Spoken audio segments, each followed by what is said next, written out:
Despite the Houthi militia constant violations against it, the United Nations brokered truce undoubtedly has brought relief to Yemenis across the country. Tangible benefits can be reflected in halt of airstrikes and resumption of commercial flights from and to Sana'a airport.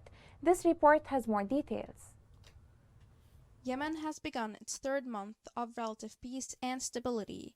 A 2-month ceasefire that began on April 2nd and ended on June 2nd has been extended for 2 months. Weapons have been retired and warring sides have agreed to participate in UN-sponsored peace negotiations. The truce's full implementation should pave the way for a lasting ceasefire and dialogue to end the 7-year conflict. This breakthrough in peace is valuable for civilians, a diplomatic triumph for the UN envoy for Yemen, and a chance for Yemen's newly established council to prepare for new waves of conflict. However, a cessation of violence does not always imply the transition to long-term peace. On June 6th, the UN envoy submitted a new plan to the delegation, describing the gradual reopening of highways to Taiz, as well as an implementation mechanism and guarantees for civilian safety. The proposal has been approved by Yemen's government. On Tuesday, June 7th, the leader of the Yemeni government delegation stated that this is the bare minimum for alleviating people's suffering in Taiz. While that plan has ignited hope in Yemen, putting it to action would be a lengthy process with no promise of success. It is unclear whether the Houthis will follow the UN plan.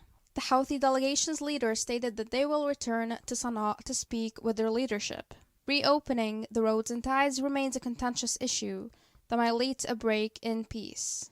Political researchers believe that the current military quiet is just temporary. The ceasefire had given the Houthi organization additional advantages, and since the truce's start in April, fuel tankers had continued to arrive and discharge in Houthi-controlled ports, creating revenue for the group. The Houthis have secured additional income, which would be used to strengthen their military capabilities and secure control of most of Yemen's northern regions. As a result, the ceasefire has been beneficial on a humanitarian level, but not necessarily on a long-term military level. The Houthis continue to rely on military force to retain their authority. They think their adversaries are using the truce to reposition themselves for another round of fighting. Yemen's diplomatic success has not addressed the core reasons of the conflict, which began in 2015. The Houthis refer to their actions as a revolution, whereas the government refers to them as a coup.